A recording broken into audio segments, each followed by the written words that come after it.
টলিউডের জনপ্রিয় অভিনেত্রী নুসরাত জাহান সামাজিক মাধ্যমে ভালোবাসি তোমাকেই শতরূপে শতবার ক্যাপশনে একটি রোমান্টিক বার্তা পোস্ট করেছেন। তার সেই আবেগঘন ও ছান্দস্যিক পঙ্কোক্তি ও লাল ইমোজিযুক্ত পোস্টটি ভক্ত অনুরাগীদের মাঝে ব্যাপক কৌতূহল ও আলোচনার জন্ম দিয়েছে।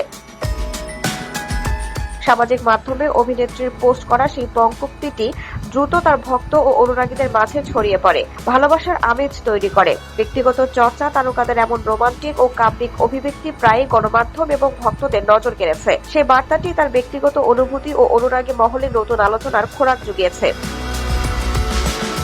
তারকাদের ব্যক্তিগত অনুভূতি এবং সোশ্যাল মিডিয়ার টুকরো টুকরো প্রকাশ সবসময় ভক্ত অনুরাগীদের মনে আলাদা কৌতূহল জাগায়। বিশেষ করে প্রিয় তারকার ভালোবাসাময় কোনো অভিব্যক্তি যখন প্রকাশ্যে আসে, ঠিক তখনই তা মুহূর্তেই নেট দুনিয়ায় আলোচনার কেন্দ্রবিন্দু হয়ে দাঁড়ায়। ঠিক তেমনি জনপ্রিয় অভিনেত্রী ও তারকা নুসরাত জাহানের সেই আবেগঘন ও রোমান্টিক স্ট্যাটাস ভক্তদের মাঝে বেশ সাড়া ফেলেছে, আর এর সঙ্গে জুড়ে দিয়েছেন ভালোবাসার লাল ইমোজি। তার এই মন কাড়া কথা বলা ভক্ত অনুরাগীদের মনে ভালোবাসার এক নতুন আমেজ তৈরি করেছে।